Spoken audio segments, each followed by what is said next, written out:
Assalamualaikum warahmatullahi wabarakatuh. Kami dari kelompok 2 yang beranggotakan saya Mayati Nurholidiah dan dua rekan saya Fawazul Haq Al-Qadri dan Rohimatun Nisa akan mempresentasikan hasil flipbook yang telah kami buat dengan judul Bentuk Usaha dan Peraturan yang Mengikat. Flipbook ini kami buat sebagai pemenuhan tugas proyek aspek hukum dengan bimbingan Ibu Abriana Rahmawati, SST, MAK, CPFP, CPF, selaku dosen pengampu mata kuliah aspek hukum. Pada bagian ini, kami akan menjelaskan timeline atau alur pembahasan isi dari flipbook kami. Timeline ini terdiri dari beberapa poin utama yang akan kami jelaskan satu persatu. Yang pertama ada tujuan pembelajaran, lalu pengertian dari bentuk usaha. Bentuk usaha itu dibagi menjadi dua, perusahaan perseorangan dan milik badan usaha. Badan usaha terdapat dua jenis, yaitu perusahaan non-badan hukum dan perusahaan badan hukum. Lalu perusahaan badan hukum terdapat dua, yaitu milik swasta dan milik negara. Dan yang terakhir merupakan kesimpulan. Sebelum masuk ke pembahasan utama, kami akan menjelaskan tujuan pembelajaran dari flipbook ini. Tujuan pembelajaran dari flipbook ini, yang pertama, untuk memahami bentuk-bentuk usaha. Lalu kedua, mengidentifikasi tanggung jawab hukum dalam bisnis. Yang terakhir, menganalisis peraturan yang mengikat pelaku usaha. Baik, langsung saja materi pertama akan disampaikan oleh rekan saya, Fawaz. Bentuk usaha merujuk pada kegiatan atau aktivitas yang dilakukan untuk mencapai tujuan ekonomi, terutama dalam konteks transaksi yang mendukung lini usaha. Secara umum, bentuk usaha dapat dipahami sebagai kesatuan yuridis, ekonomi, dan teknis yang bertujuan untuk menghasilkan keuntungan. Dengan kata lain, bentuk usaha mencakup semua aspek yang terlibat dalam menjalankan suatu kegiatan ekonomi yang terorganisir. Jadi bentuk-bentuk perusahaan dibagi menjadi dua jenis, dan itu pun terdapat yang lebih spesifik lagi. Perusahaan terdapat perseorangan dan badan usaha. Badan usaha dibagi menjadi dua jenis, yaitu non-badan hukum dan badan hukum. Contoh non-badan hukum adalah persekutuan perdata, firma, dan CV atau Commanditaire Vennootschap. Badan usaha dibagi menjadi milik swasta dan milik negara. Milik swasta terdapat PT atau perseroan terbatas dan koperasi. Sedangkan milik negara terdapat perusahaan umum atau perum, perusahaan jawatan atau perjan, dan perusahaan perseroan atau persero. Perusahaan perseorangan yaitu suatu bentuk usaha atau perusahaan yang dimiliki oleh pengusaha perorangan atau individu. Kebebasan untuk mendirikan suatu usaha perseorangan membuat siapa saja diperbolehkan untuk mendirikan badan usaha sendiri tanpa adanya campur tangan dari pemerintah. Ciri-cirinya adalah, yang pertama, proses pendiriannya relatif mudah, begitu juga pembubarannya. Yang kedua, pemilik perusahaan individu atau keluarga. Yang ketiga, tugas dan tanggung jawab tidak terbatas. Yang keempat, permodalan perusahaan perseorangan biasanya tidak terlalu besar dan bisa melibatkan harta pribadi. Yang kelima, keberlangsungan usaha tergantung pemiliknya. Keenam, sistem atau cara mengelola usaha sederhana. Yang ketujuh, nilai tambah atau nilai penjualan usahanya relatif kecil. Yang kedelapan, perusahaan perseorangan dapat dipindah tangankan sewaktu-waktu. Contohnya adalah warung. Perusahaan non-badan hukum. Contoh badan usaha tidak berbadan hukum yaitu persekutuan perdata, firma, dan CV atau Commanditaire Vennootschap. Apa sih badan usaha tidak berbadan hukum? Badan usaha tidak berbadan hukum adalah badan usaha yang tidak memiliki status hukum tersendiri dan tidak terbiasa dari pemiliknya. Dan pemilik badan usaha ini bertanggung jawab penuh atas segala kewajiban dan utang usaha. Selanjutnya, persekutuan perdata. Persekutuan perdata adalah bentuk kerjasama antara dua atau lebih pihak yang sepakat untuk menyatukan kekayaan, tenaga, atau keahlian mereka untuk mencapai tujuan tertentu, biasanya untuk memperoleh keuntungan. Persekutuan ini diatur oleh Kitab Undang-Undang Hukum Perdata (KUH Perdata) pasal 1618 hingga 1652. Ciri-ciri dari persekutuan perdata adalah, yang pertama, berdasarkan perjanjian. Yang kedua, kerjasama untuk tujuan bersama. Yang ketiga, kontribusi modal atau keahlian. Yang keempat, kepemilikan bersama. Yang kelima, tidak berbadan hukum. Yang keenam, tanggung jawab pribadi. Yang ketujuh, tidak ada batas waktu tertentu. Yang kedelapan, pengelolaan berdasarkan kesepakatan. Contohnya adalah kafe atau restoran bersama. Baik, selanjutnya saya akan menjelaskan tentang firma. Firma adalah bentuk kerjasama antara dua orang atau lebih untuk menjalankan usaha demi memperoleh keuntungan. Ciri khasnya, para sekutu bertanggung jawab secara pribadi atas semua kewajiban dan utang yang muncul dari kegiatan usaha. Ciri-ciri firma. Yang pertama, kesepakatan antara sekutu. Firma dibangun berdasarkan perjanjian antara sekutu. Kedua, tanggung jawab pribadi. Sekutu bertanggung jawab secara pribadi atas segala kewajiban dan utang perusahaan. Yang ketiga, nama firma. Firma memiliki nama sebagai identitas, seperti contoh pada gambar yang tertera. Pada gambar ini terlihat firma hukum Asekaf, Hamzah, dan Partners. Ini adalah contoh firma yang bergerak di bidang jasa hukum. Yang keempat, tidak berbadan hukum. Firma tidak terpisah secara hukum dari sekutunya. Yang kelima, pembagian keuntungan. Keuntungan dibagi sesuai kesepakatan. Dan yang terakhir, kegiatan usaha bersama. Semua kegiatan dilakukan secara kolektif oleh para sekutu. Firma dapat dibedakan menjadi beberapa jenis sesuai dengan aktivitas dan tanggung jawab para anggotanya. Yang pertama ada firma dagang. Firma ini bergerak di bidang industri perdagangan dengan kegiatan utama membeli dan menjual barang. Contohnya adalah perusahaan seperti Nike yang menjual berbagai produk olahraga. Yang kedua, firma non-dagang. Firma ini didirikan untuk menjalankan usaha di bidang jasa. Contohnya adalah firma hukum atau konsultan yang memberikan layanan jasa kepada klien mereka. Selanjutnya ada firma umum atau general partnership.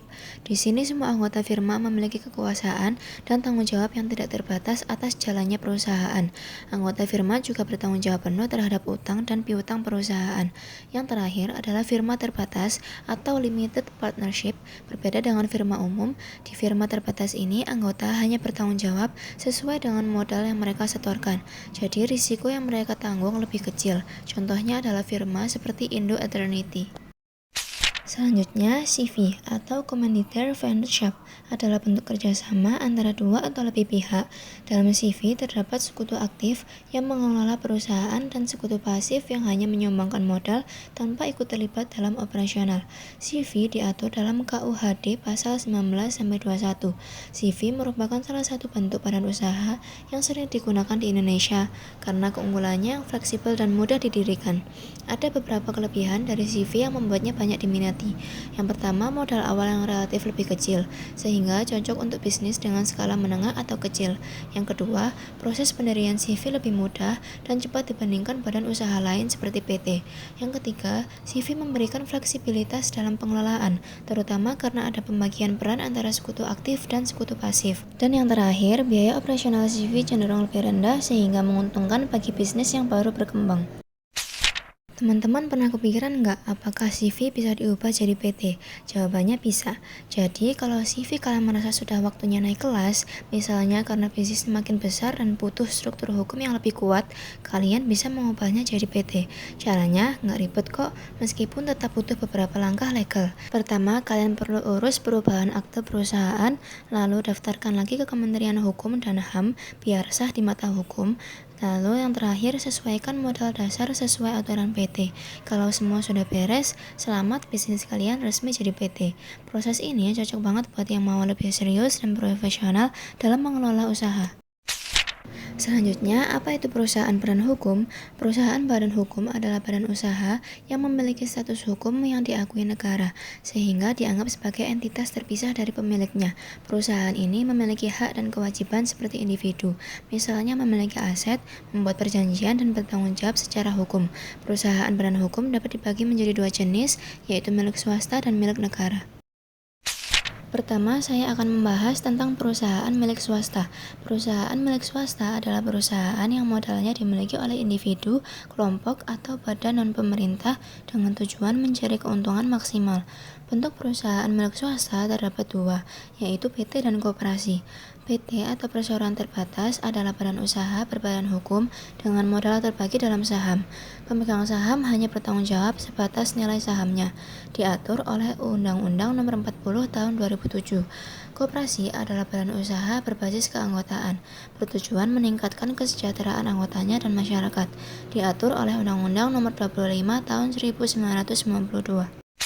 Ciri-ciri yang dimiliki PT, berbadan hukum, terpisah dari pemiliknya, modal berupa saham, pemilik memiliki hak sesuai jumlah saham, tanggung jawab terbatas, pemegang saham hanya bertanggung jawab sebesar nilai sahamnya, didirikan resmi melalui akta notaris dan disahkan Kemenkumham.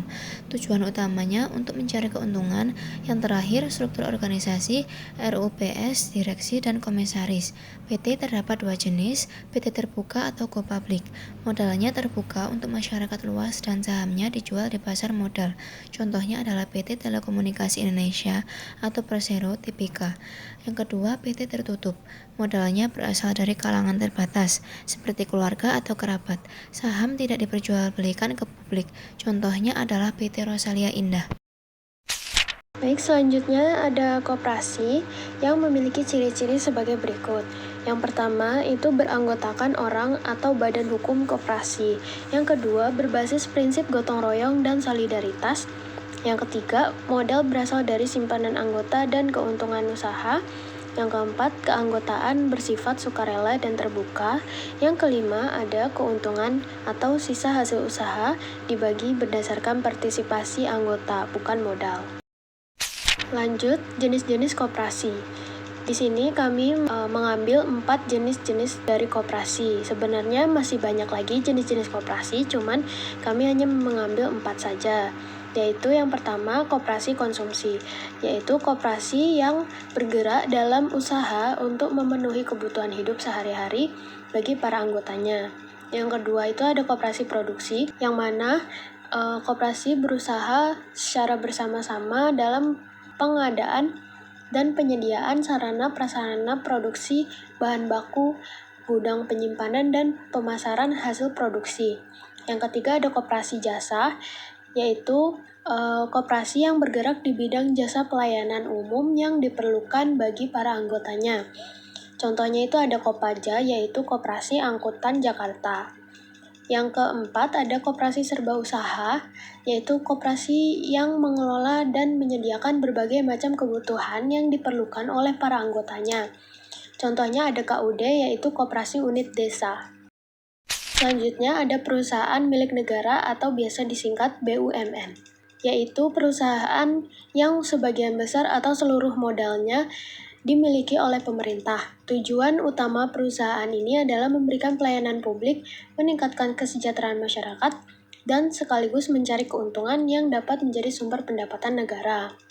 Namun tidak semua perusahaan milik negara itu mencari keuntungan, karena ada juga perusahaan milik negara yang berfokus untuk membantu kepentingan masyarakat aja. Jadi tidak mengambil keuntungan. Nah, apa ya yang tidak mengambil keuntungan tersebut?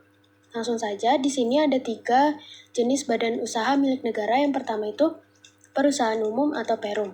Yang kedua, perusahaan jawatan atau perjan. Yang ketiga, ada perusahaan perseroan atau persero. Yang pertama, perusahaan umum atau perum. Perum adalah perjan atau perusahaan jawatan yang sudah diubah. Tujuannya tidak lagi berorientasi pelayanan, tetapi sudah profit oriented atau berorientasi profit atau laba. Sama seperti perjan, perum dikelola oleh negara dengan status pegawainya sebagai pegawai negeri. Namun, perusahaan masih merugi meskipun status perjan diubah menjadi perum, sehingga pemerintah terpaksa menjual sebagian saham perum kepada publik atau go publik, dan statusnya diubah menjadi persero. Jadi, perum ini adalah perusahaan jawatan yang sudah diubah, namun perum juga dapat diubah menjadi persero jika saham dari perum itu diubah menjadi go publik ya teman-teman. Nah, contohnya itu ada Perum Bulog, Perum Pegadaian, Perum Jasa Tirta, Perum Damri, Perum Antara, Perum Peruri, Perum Perumnas, dan Perum Balai Pustaka. Yang kedua ada perusahaan jawatan atau perjan. Nah, perjan itu adalah bentuk badan usaha milik negara yang seluruh modalnya dimiliki oleh pemerintah. Perjan ini berorientasi kepada pelayanan masyarakat, sehingga selalu merugi atau tidak mengambil keuntungan. Nah, contoh dari perjan itu adalah PJKA yang kini berganti menjadi PT KAI. Jadi PJKA itu adalah perusahaan jawatan kereta api dulunya, yang berubah menjadi PT KAI. Nah, ciri-ciri perusahaan jawatan itu yang pertama dimiliki sepenuhnya oleh negara, yang kedua tidak berorientasi pada keuntungan, yang ketiga pendanaan berasal dari APBN, yang keempat tidak berbadan hukum atau perjan ini tidak memiliki status badan hukum yang terpisah dari pemerintah. Yang kelima, dikelola langsung oleh pemerintah, dan yang keenam, ada keuangan tidak terpisah dari kekayaan negara. Yang terakhir itu ada perusahaan perseroan atau persero, yaitu salah satu badan usaha yang dikelola oleh negara atau daerah. Berbeda dengan perum dan perjan, tujuan didirikannya persero itu untuk mencari keuntungan, memberi pelayanan kepada masyarakat umum yang berorientasi pada keuntungan. Nah, modalnya itu berasal dari kekayaan negara yang dipisahkan dapat berupa saham-saham. Nah, Persero juga dipimpin oleh seorang direksi. Maksud dan tujuan pendirian Persero ini ialah untuk menyediakan barang atau jasa yang bermutu tinggi dan berdaya saing kuat dan mengejar keuntungan untuk meningkatkan nilai perusahaan. Nah, contoh-contoh dari perusahaan Persero ini, yang pertama ada PT Pertamina, yang kedua ada PT Bank Negara Indonesia TBK atau Bank BNI, yang ketiga ada PT Bank Rakyat Indonesia atau Bank BRI, dan yang terakhir itu ada PT Kimia Farma Terbuka.